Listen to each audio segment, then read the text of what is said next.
नमस्कार मंडळी, कसे आहात सगळेजण. स्वागत आहे तुमचं आजच्या एका नवीन मिनी ब्लॉगमध्ये. तर आज आपण बनवणार आहोत उडदाचे वडे. त्यासाठी मी सगळ्यात आधी 5 ते 6 वाट्या उडदाची डाळ घेतली. तिला साफ करून 2 ते 3 वेळेस पाण्याने स्वच्छ धुवून घ्यायचं आणि धुतलेली डाळ जी आहे ती 4 ते 5 तास पाण्यात भिजत ठेवायची.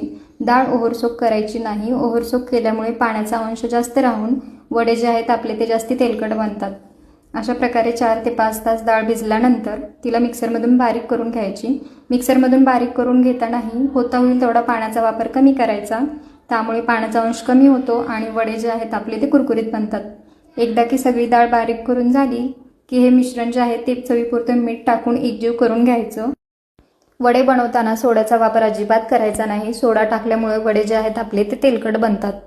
त्यामुळे फक्त मीठ टाकून हे मिश्रण एकजीव करून घ्यायचं आणि कढईमध्ये तेल गरम झाल्यानंतर हे आपण भज्जे जसे बनवतो तसे वडे तेलात सोडून घ्यायचे.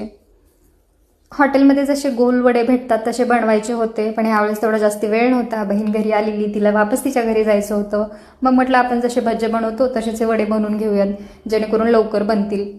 वडे तेलात सोडल्यानंतर एक बाजू सेट झाल्यानंतरच त्या वड्यांना पलटून घ्यायचं जेणेकरून ते फुटणार नाहीत. अशा प्रकारे चांगले लालसर होईपर्यंत, कुरकुरीत होईपर्यंत हे वडे तळून घ्यायचे. अशा प्रकारे आपले उडीद वडे तयार आहेत. सांबारच्या रेसिपीसाठी भेटूया नेक्स्ट व्लॉगमध्ये. तोपर्यंत बाय बाय.